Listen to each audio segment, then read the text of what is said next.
isha bini'aadamka ayaa waxay u samaysan tahay in ay ku raaxaysato meesha kala urursan oo nidaamsan maskaxdaadina markii sidoo kale productive ay noqonaysaa wax soo saar ay yeelanaysaa waxyaabaha sababa in afashku iyo qashinku nagu bato haween la xajeclo.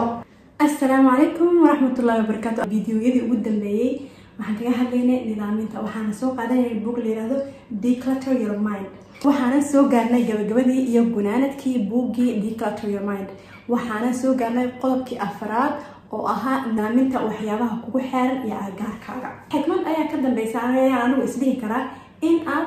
horta soo kala nidaamisid waxyaabahaas kor ku xusan in aadan u imaan waxa hareerahaaga ah. waayo waxa hareerahaaga ah haddaad nidaam istiraadid adigoo maskaxdaada soo kala ururin aan mas'uuliyadahaada kala cayimin oo soo kala ururin adigoon xiriiradaada dadka saameynta kugu leh noloshaada aan kala ururin oo kala nidaamin waxaa la maxaala ah wixii kugu xeernaa dad kala ururi istiraadid inay kala daadanayaan way ku fududaanaysaa markii aad pointiga koowaad iyo labaad iyo saddexaad aad soo kala ururisay oo soo kala nidaamisay in aad waxa kugu xeeran inaad kala nidaamsid way ku fududaanaysaa. haddii aadan laakiin soo kala nidaamin qodobadii aan fiidiyoyadii hore kaga soo hadalnay waxaa khasab noqonaysa in haddana qalkaaga dib ugu noqotid ama aysan weligaa allaha kuu fududaanin in ay wax ku kala nidaamsanaadaan ama ku kala urursanaadaan. waxa kugu hareeraysan oo la kala ururinaya marka la nidaaminaya meel alle iyo meeshii aad waqti badan ku bixisid haddii ahaan lahayd gurigaaga haddii ahaan lahayd goob shaqo iyo haddii ahaan lahayd xataa yaa hadeertaan goobta shaqada ayaa waqti badan aan ku bixino ayaa waxay noqotay internetka amaba smartphone amaba computer meel alle iyo meeshaad waqti badan ku bixisay inay ku kala nidaamsan tahay.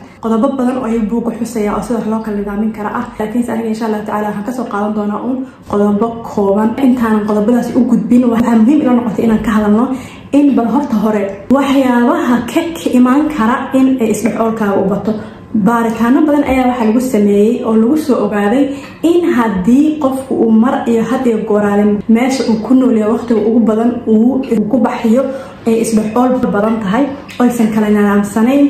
in uu ka qaado stress iyo anxiety. haddii aan si kale u fiirino waxaa waaye isdhexool waxay keentaa stress iyo walwal badan ayay kugu abuurtaa yaa inaad kaliya aragtid goob isdhex daadsan ayaa dadka qaarkood waxay siisaa anxiety. waxaa kaloo imanaysa had iyo gooraale haddii meesha aad ka shaqaynaysay ama meesha aad ku noolayd ay isdhex taallo in aadan garanaynin waxaa qabatid. procrastinationka waxa la yidhahdaa inuu kuu sahlanaado inaad dareentid waxaan oo dhan way isdhex yaalaan. so what's the point inaad meela ku shaqaysid meela ka qaadid ay garan weydid wixii kale ee lagaa rabay inaad samaysid. mafcuulkaas waxaa laga yaabaa inuu laba dhinac la noqdo oo ay macquul tahay inuu qofka laftirkiisa xanuun iyo anxiety walwal iyo depression iyo waxyaabo waan darteed uu isdhexoolkiisana uu bato uu kala ururintii kala nidaaminta haddii ahaan lahayd goob shaqo haddii ahaan lahayd online iyo haddii ahaan lahayd gurigaba isdhexoolkiisa uu bato because of mental health condition. so laga yaabo inay laba dhinac la noqoto sheekada xanuunka maanka inuu keeno isdhexoolka ama isdhexool inuu keeno walwal iyo xanuun kale oo maan. saas awgeed waxaa waaye qofka inuu wax simplify gareeyo oo iskhafiifiyo. buugana uu leeyahay simplify khafiifin fududayn your surroundings simplify your home buu ka bilaabaya. qodobka ugu horeeya waxaa waaye inaad gurigaaga fududaysid. aad ila qurux badnaatay inuu soo qaadanaya uu leeyahay wax alle iyo waxa gurigaaga yaala waa in uu kow yahay wax muhiim ku ah oo aad ogtahay inuu ku anfacayo. labo waa inaad ogtahay inuu wax bilayo gurigaaga oo qurux soo jiidayo uu yahay aaminsan tahay inuu gurigaaga bilayo. xataa mararka qaarkood waxaa laga yaabaa inaan isdhahno fashion inay naga noqoto ama aan u aragno ama aan dad kale kaga dayano waxaynu nala qurux badan yahay inaan xagga saro xagga wax kasoo laalaada xagga wax dhigo inay dad kale intaan ka aragnay amaba trending ay nala noqotay oo haddana saasay tahay personalitygan iyo shakhsiyadan iyo dabeecaddan iyo maskaxdeena shay usqaysto overwhelming uu ku noqon karo waxaas amaba ay ku badan karto yaa wax walba meesha sursurayso. taas waa in laga fiirsado arrin in laga fiirsado u baahan laftirkeedu kiisa waa inaad og tahay waxaan inuu qurux ku leeyahay ama muhiim ku yahay u baahan tahay. intaas wixii ka soo hara marka waa in aad gurigaaga kaliya garan kartaa. waxaa kale jirta wax la yiraahdo white space. white space macnaheedu ma aha inay boosku uu cad yahay. waxa waaye مثلا jikada amaba qolka hadda jikada ku jira tusaale ahaan amaba xafiiskaaga miiska shaqadaada waa in ay clear ka tahay 1 or 2 items oo aad ugu baahan tahay mooye waxyaabaha kale oo dhan. isha bini'aadamka ayaa waxay u samaysan tahay in ay ku raaxaysato meesha kala urursan oo nidaamsan maskaxdaadina markii sidoo kale productive ay noqonaysaa wax soo saar ay yeelanaysaa. soo haddaba sidee oo kala ururinayna waayo waxaa dabeecad bini'aadamka u ah ilaa man raxima rabbah in aan more rabno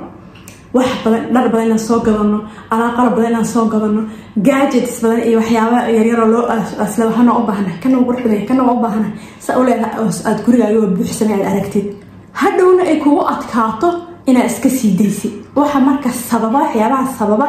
in afashku iyo qashinku nagu bato waxa weeyaan la jeclo cilaaqad waxa helaysiin adiga sheegaas aan sii dayn karin aan ka sabri karin subhanallah yani kind of materialist weeyaan marka qofka wixii ku adkaanaysa inuu ama sadaqaysto ama iska tuuro ama uu iska bedelo wixii uu jeclaanayaa intuu iska bedeli lahaa ama sadaqaysan lahaa hadana wax kale uu soo galay wixii oo kale ama u dhow ama shaqo u dhow sameyn kara ayuu ku kala kusoo daraya heeran waxaa la gaaraa dadka qaarkood la xajada xadka inta ka baxdo barnaamijyada hadda kor laga soo deyn jiray TV-yada oo la dhihi jiray hoarders waxa waaye dhar iyo buugaag iyo jaraa'id 10 sano ama 20 sano ka hor ah iyo cunto waa hore dhacday iyo kulli guriga uu karoormay qofka guriga deganaa oo lahaa meel uu ka socdo ma garanayo alaabta dumaad shafinaad la soo baxay meel uu ka doono ma garanayo heerkaas ayaa la gaaraa hadii ay ku dhibayso marka khaanadaas mar walba aad culays ka hayso waa inaan faqaayo kala ururiyo kala nidaamiya in armaajadaas kala nidaamiya in space kaas computerkan kala nidaamiya hadii kugu jirto videoga adigu kugu socdo talada koowaad waxay tahay marka wax alli wixii aad kala ururin lahayd oo qalab ahaa ya ama xafiiskaaga yaala ama gurigaaga dhex yaala oo aad rabtay inaad kala ururisid inaad hal meel iskugu keentid buuga televisionkiisa waxaa kamid ah meel aad marka ugu imaan kartid oo kala guri kartid oo ku carqaladeynayna nolol maalmeedkaaga caadiga iyo dhaqdhaqaaqaaga aan ka carqaladeynaynin inay ku taalo oo aad ku kala goobo-goobeyn kartid aad u kala samaysid categories u kala qaybaysid kan waan rabaa waan u baahanahay kan waan iska xarayn karaa hadda uma baahni oo marka aad u baahan doonto tusaale ahaan kanna uma baahniyo waa inaan sadaqaystaa ama aan tuura qashin buu noqday oo faa'iido ma laha sadaqaystaa waayo ma isticmaalo qaacido waxaa jirta kala ah wixii haddaad isticmaalin muddo cayimaad og tahay bas dhowr isbuuc haddaad wax isticmaalin ama dhowr bilood aad isticmaalin total uma baahni markaas taas waxa cadeynaysa inaad baahi u qabinayso saas ogeed iska sadaqayso hadduu fiican yahay hadduu u dhamaatayna iskaba tuur ka soo ururisid soo kala qaybaysid inaad go'aankeedana yeelan kartid aad sababta u tuuraysid sababta aad u iskaga bedelaysid ama sababta aad qof kale u siinaysid aad ogaatid waxa ay tahay si ay kuugu fududaato in aad wixii la lex jecloonada ku dhigin waayo the more wixii la lex jeclaatid the more hoarders ku sigatid inaad noqotid sidoo kale waxyaabaha la kala ururinayo waxa waaye digital badan waxaan ugu dhacda waqtigeena kamid ah inaan computer ama smartphone ama some sort of online activity online inaan ku dhex noolnahay ayaa dhacday intaasoo app ayaa telefoonkeena ku dhex furan intaasoo file ayaa computerkeena ku furan intaasoo page ayaa ku wada furan taas marka waxay keenaysaa tacabul aad wixii aad ka qaban lahayd computerka ama telefoonka aad ku dhex wareeraysid aad u baahanaysid map iyo si aad u dhex gooshtid aad u heshid meesha aad u socotay marka qaarkood waxaa laga yaabaa 10 daqiiqo inay kugu qaadato marna aad inaad xirtid marna aad furtid aad gebigaaga iloosan tahay aadkii aad u socotay yaa taas maxaa ku fududeynaa in aadka aan isticmaalin gebigooda waa iska delete garaysid aadka ay isticmaashina categories aad kala samaysatid ku faalasha computerkaaga sidoo kale aad u samaysid taariikho magacyo muhiimadaha ay kala qabtaan kulliyaas aad u kala goobaysid ay kugu kala magacaysan yihiin aniga taladaas korti ku socotay sidoo kale activitieskaaga online activitieskaaga iyo telefoonka sideeda banaanba intaad ku jirtid ama computerka aad ku jirtid waa inay cayiman tahay maadaama hadda laga maarmin bada in qofku online active u ahaado uu qofku had special marka hadaad content creator tahay ama hadii shaqadaada ay ku xiran tahay inaad telefoon isdaba wadid laga special hadan qurba ku noolnahay noloshoo dhan baa waxay kusoo xireen in aad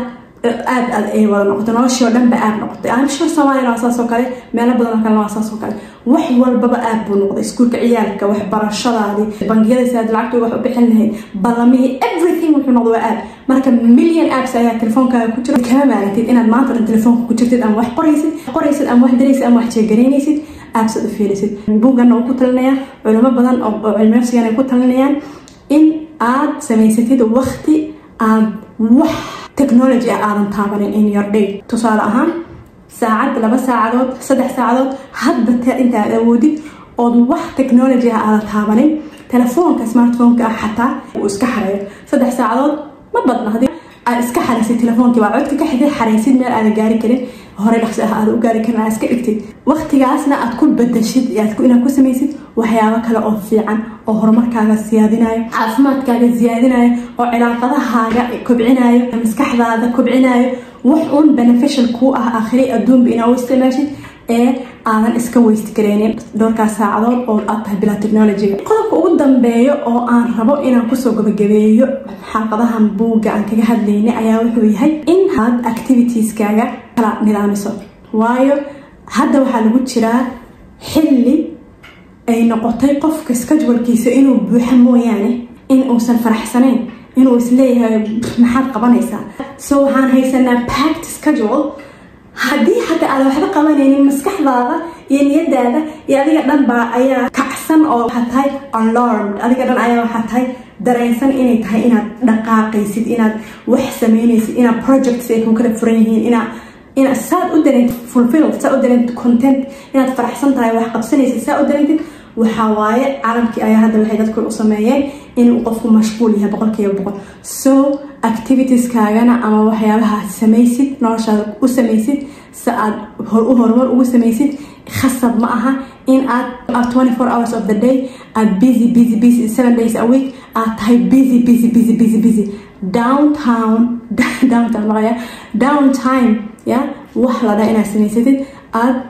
istishin kartid waqti aad meditation keena aad sameynaysid oo ah waqti aad reflection sameyn kartid tadabbur aad sameyn kartid aad cibaadaysan kartid aad shukri naq sameyn kartid ku dartid inaad schedule garaysatid schedule waaye hadana in aadan ka gaar inaysan sheekada kaa noqonin ee aad waqti aad isa soo dejin kartid oo balbareega taaban kartid oo pause buttonka aad taaban kartid in aad ku darsatid